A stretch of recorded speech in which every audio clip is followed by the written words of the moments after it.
Don't know if I can find my way out. Hello welcome back to my YouTube journey. കഴിഞ്ഞ വീഡിയോയിൽ പറഞ്ഞു നിർത്തിയത് അസർബൈജാനിൽ എത്തിയത് വരെയുള്ള വിശേഷങ്ങളാണ്. എത്തിയതിൻ്റെ നെക്സ്റ്റ് ഡേ തന്നെ നമ്മൾ റൂമിൽ നിന്ന് റെഡി ആയിട്ട് ഇറങ്ങി. കോംപ്ലിമെൻ്ററി ബ്രേക്ക്ഫാസ്റ്റ് എന്ന് പറഞ്ഞ് കിട്ടിയത് നല്ല തോൽവിയായിരുന്നു. പിന്നെ വിശപ്പ് നല്ലോണം ഉണ്ടായിരുന്നുകൊണ്ടും ഇന്ന് ഫുൾ കറങ്ങാനുള്ളത് കൊണ്ടും ചെറുതായിട്ട് കഴിച്ചിട്ട് ഇറങ്ങി. ബാക്കുവിൽ തന്നെയുള്ള കുറച്ച് ഫേമസ് ആയിട്ടുള്ള പ്ലേസസ് ആണ് ആദ്യത്തെ ദിവസം കവർ ചെയ്യാൻ ഉദ്ദേശിച്ചിട്ടുണ്ടായിരുന്നത്. ഇവിടുത്തെ ഫേമസ് ആയിട്ടുള്ളൊരു ടൂറിസ്റ്റ് ഡെസ്റ്റിനേഷനാണ് ഹൈലാൻഡ് പാർക്ക്. നമ്മൾ ആദ്യം തന്നെ വിസിറ്റ് ചെയ്യാൻ പോയത് ആ ഒരു സ്ഥലത്തേക്കാണ്. കുറേ സ്റ്റെപ്സ് കയറി മുകളിലെത്തിക്കഴിഞ്ഞെങ്കിൽ ഈ ഒരു ബാക്കു സിറ്റീൻ്റെ കംപ്ലീറ്റ് വ്യൂ ഇവിടുന്ന് കാണാൻ പറ്റും. അത് ഭയങ്കര ബ്യൂട്ടിഫുൾ ആണ് അങ്ങനെ കാണാനായിട്ട്. നമ്മൾ അസർബൈജാൻ വിസിറ്റ് ചെയ്തത് അവിടുത്തെ സമ്മർ സീസൺ ആയതുകൊണ്ട് തന്നെ ഭയങ്കരമായിട്ട് ചൂടില്ലെങ്കിലും നല്ല വെയിലാണ് നമ്മൾ ആ മുകളിൽ പോയി നിന്നപ്പോഴൊക്കെ. ആ ഒരു പനോരമിക് വ്യൂ പോയിന്റ് കഴിഞ്ഞ് കുറച്ചും കൂടി മുന്നോട്ട് പോകുമ്പോഴത്തേക്കും മാർട്ടേഴ്സ് മെമ്മോറിയൽ ഏരിയയിലേക്കാണ് എത്തുന്നത്. ഇതൊരു ടൂറിസ്റ്റ് പ്ലേസ് എന്നുള്ളതിനേക്കാളും ഒരു മെമ്മോറിയൽ പ്ലേസ് എന്നുള്ള രീതിയിലാണ് അറിയപ്പെടുന്നത്. എനിക്ക് കൂടുതൽ ഡീറ്റെയിൽഡ് ആയിട്ട് അറിയില്ലെങ്കിലും ഈ ഒരു സ്ഥലം അറിയപ്പെടുന്നത് സോവിയറ്റ് ആർമി കാരണം അസർബൈജാനിന് വേണ്ടി ജീവൻ നഷ്ടമായ ആളുകളെ ഓർക്കുന്ന ഒരു ട്രിബ്യൂട്ട് പ്ലേസ് ആയിട്ടാണ്. നല്ല വെയിലായതുകൊണ്ട് തന്നെ അവിടെ എത്തുമ്പോഴത്തേക്കും നമ്മളെല്ലാവരും ടയേർഡായിട്ടുണ്ടായിരുന്നു. കുറച്ച് നേരം അവിടെ തണലത്തിരുന്നതിന് ശേഷമാണ് നമ്മൾ താഴോട്ടേക്ക് നടന്നത്. അതിൻ്റെ ഇടയിൽ തന്നെ പറ്റണ രീതിയിൽ അവിടെ നിന്ന് കുറച്ച് ഫോട്ടോസും വീഡിയോസും ഒക്കെ എടുത്തു. ഇനിയിപ്പോൾ അവിടെ കാര്യമായിട്ട് വേറെ ഒന്നും കാണാനില്ലാത്തതുകൊണ്ട് തന്നെ നമ്മൾ കാറ് പാർക്ക് ചെയ്ത ആ ഏരിയയിലേക്ക് പോവുകയാണ്.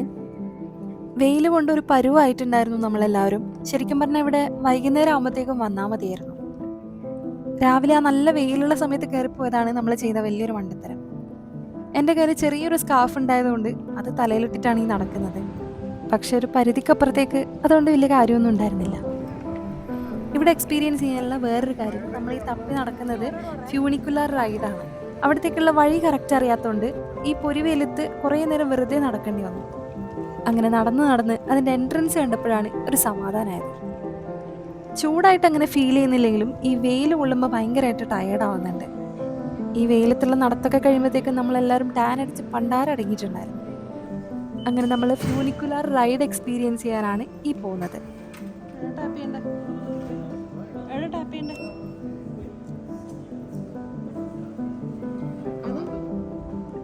ഗേറ്റ് ഓപ്പൺ ചെയ്യാനായിട്ട് അവിടെ ടാപ്പ് ചെയ്യാനുണ്ടായിരുന്നു. അതിൽ ചെറിയ കൺഫ്യൂഷൻസ് ഉണ്ടായിരുന്നു. അതൊന്ന് സെറ്റാക്കിയിട്ട് നമ്മൾ അകത്തോട്ട് കയറി.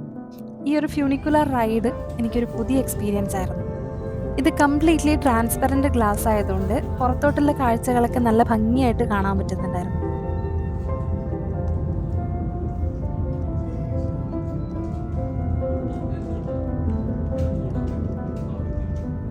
അങ്ങനെ കാഴ്ചകളൊക്കെ കണ്ടുകൊണ്ടിരിക്കെ പെട്ടെന്ന് തന്നെ താഴത്തേക്ക് എത്തിയ പോലെ തോന്നി. അവിടെ നിന്ന് ഇറങ്ങിയിട്ട് പിന്നെ തൊട്ടടുത്ത് തന്നെയുള്ള മറ്റൊരു ടൂറിസ്റ്റ് പ്ലേസിലേക്കാണ് നമ്മൾ പോയിട്ടുണ്ടായിരുന്നത്. ഈ ബാക്കുവിലുള്ള ടൂറിസ്റ്റ് പ്ലേസസ് ഒക്കെയും അടുത്തടുത്താണ് വരുന്നത്. അതുകൊണ്ട് തന്നെ നമുക്ക് ഒരുപാട് ട്രാവൽ ചെയ്യേണ്ട ആവശ്യമില്ല. ഇപ്പം നമ്മൾ ഈ കാണുന്നതൊക്കെയും നടന്നു പോകാൻ പറ്റുന്ന ദൂരത്തിലുള്ള ടൂറിസ്റ്റ് പ്ലേസസ് ആണ്. നമ്മൾ നേരെ പോകാൻ വിചാരിച്ചിട്ടുണ്ടായിരുന്നത് ഇവിടുത്തെ വേറൊരു ടൂറിസ്റ്റ് പ്ലേസ് ആയിട്ടുള്ള ലിറ്റിൽ വെനീസ് ഓഫ് ബാക്കു എന്നറിയപ്പെടുന്ന ഒരു സ്ഥലം എക്സ്പ്ലോർ ചെയ്യാനായിരുന്നു. പക്ഷെ നമ്മൾ നടന്ന് തളർന്നിട്ടുണ്ടായിരുന്നു. രാവിലത്തെ ബ്രേക്ക്ഫാസ്റ്റും മര്യാദക്ക് കഴിച്ചിട്ടുണ്ടായിരുന്നില്ല. വെയിൽ കൊണ്ട് ഒരു മാതിരി കോലത്തിലും ആയിട്ടുണ്ടായിരുന്നു. വിശപ്പൊന്ന് മാറ്റി കുറച്ച് നേരം ഒന്ന് റിലാക്സ് ചെയ്തിട്ട് ബാക്കി എന്തെങ്കിലും ചെയ്യാം എന്ന് വിചാരിച്ചിട്ട് നമ്മൾ അവിടെ അടുത്ത് തന്നെയുള്ള ഒരു ഡെന്നിസ് മാൾ എന്ന് പറഞ്ഞിട്ടൊരു മാൾ ഉണ്ടായിരുന്നു ആ ഏരിയയിൽ തന്നെ. അതിനകത്ത് തന്നെ മെഗ്ഡി ഉണ്ടായിരുന്നതുകൊണ്ട് നമ്മൾ വേറെ പരീക്ഷണത്തിനൊന്നും നിന്നില്ല. അത് കഴിച്ചു കഴിഞ്ഞപ്പോഴാണ് കുറച്ചൊന്ന് സമാധാനമായത്. നമ്മൾ കഴിക്കാനിരുന്നിട്ടുണ്ടായിരുന്ന ആ ഫുഡ് കോർട്ടിനോട് ചേർന്നിട്ട് പുറത്തോട്ടുള്ള വ്യൂ കാണാൻ പറ്റുന്ന ഒരു ഏരിയ ഉണ്ടായിരുന്നു. നമ്മൾ കഴിച്ചു കഴിഞ്ഞിട്ട് പിന്നെ അവിടെ പോയി കുറച്ച് നേരം അങ്ങനെ കാറ്റുകൊണ്ടിരുന്നു. അത് കഴിഞ്ഞ് നേരെ പോയത് നേരത്തെ പോകാനിരുന്ന ബാക്കുവിലെ ലിറ്റിൽ വെനിസ് എന്നറിയപ്പെടുന്ന സ്ഥലം. അതിനകത്ത് തന്നെയുള്ള ബോട്ട് റൈഡിന് നമ്മൾ ടിക്കറ്റ് ബുക്ക് ചെയ്തു. അതിൽ കയറി ആ നട്ടിച്ച വെയിൽ മൊത്തം കൊണ്ടപ്പോൾ അറിയാണ്ട് തോന്നിപ്പോയി വേണ്ടായിരുന്നു എന്ന്.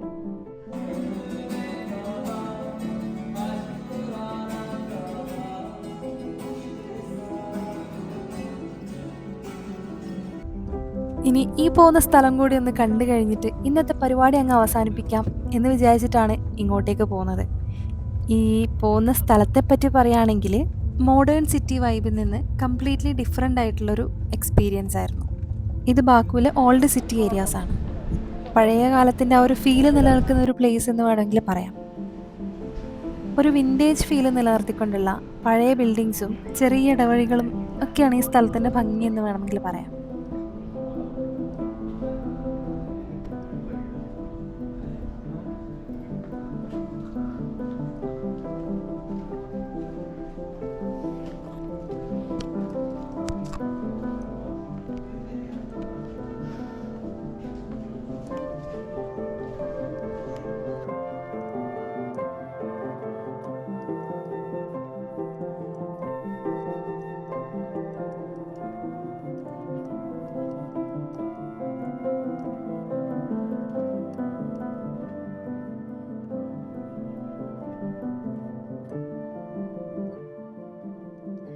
അങ്ങനെ ഇവിടെ അടുത്തായിട്ടുള്ള കുറച്ച് സ്ഥലങ്ങൾ ഇങ്ങനെ നടന്നു കണ്ടതിന് ശേഷം നമ്മൾ തിരിച്ച് റൂമിലേക്ക് പോയി.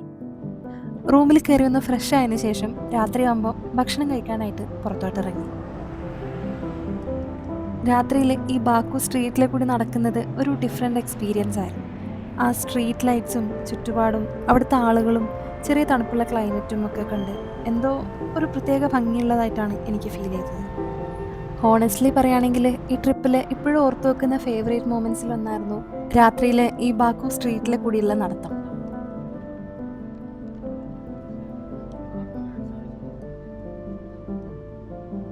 നമ്മൾ പോകാൻ ഉദ്ദേശിച്ചിട്ടുണ്ടായിരുന്ന ആ ഒരു റെസ്റ്റോറൻറ്റ് കുറച്ച് ദൂരെയാണെങ്കിലും ഈ സ്ഥലങ്ങളൊക്കെ പുതിയതായതുകൊണ്ടും അത് കണ്ട് നടക്കാൻ ഭയങ്കര രസമായതുകൊണ്ടും നടക്കുന്നതിൻ്റെ ആ ഒരു മടുപ്പ് ഫീൽ ചെയ്യുന്നുണ്ടായിരുന്നില്ല. ഈ പോകുന്ന വഴി റോഡ് ക്രോസ് ചെയ്ത് അപ്പുറത്തേക്ക് പോകാനുള്ള അണ്ടർഗ്രൗണ്ട് പാസേജാണ്. അതിൻ്റെ സൈഡിലായിട്ട് ഇതുപോലത്തെ കുറേ ഷോപ്സും കാണാൻ പറ്റും.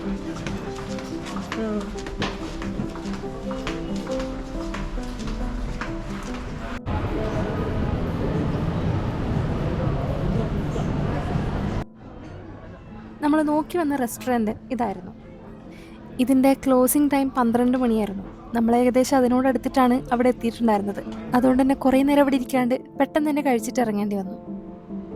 ഭക്ഷണം കഴിച്ച് കഴിഞ്ഞ് പിന്നെ പ്രത്യേകിച്ച് അവിടെ ഒന്നും ചെയ്യാനില്ലാത്തതുകൊണ്ട് തന്നെ നമ്മൾ നേരെ തിരിച്ച് റൂമിലോട്ടാണ് നടന്നത്. ഈ ഒരു രാത്രിയോടെ ബാക്കുവിലെ ആദ്യ ദിവസത്തെ യാത്ര അവസാനിക്കാൻ പോവാണ്. അടുത്ത ദിവസം പോകാൻ പ്ലാൻ ചെയ്തത് അസർബൈജാനിലെ ബ്യൂട്ടിഫുൾ മൗണ്ടെയിൻ ഡെസ്റ്റിനേഷനായ ഷദാഗിലേക്കായിരുന്നു. ഇന്നത്തെ ഈ ഒരു കുട്ടി വ്ലോഗ് എന്തായാലും ഇവിടെ പറഞ്ഞ് അവസാനിപ്പിക്കാം. ഷദാഗിലേക്ക് പോകുന്ന വിശേഷങ്ങളും അവിടെ എത്തിക്കഴിഞ്ഞിട്ടുള്ള കാര്യങ്ങളും ഒക്കെ ഇൻക്ലൂഡ് ചെയ്തിട്ട് മറ്റൊരു വീഡിയോ ആയിട്ട് വീണ്ടും കാണാം. നിങ്ങൾക്ക് ഇഷ്ടപ്പെടുന്ന രീതിയിലുള്ള കോണ്ടന്റ് ആണെങ്കിൽ ചാനൽ സബ്സ്ക്രൈബ് ചെയ്യാൻ എന്തായാലും മറക്കരുത്. Thank you for watching. By.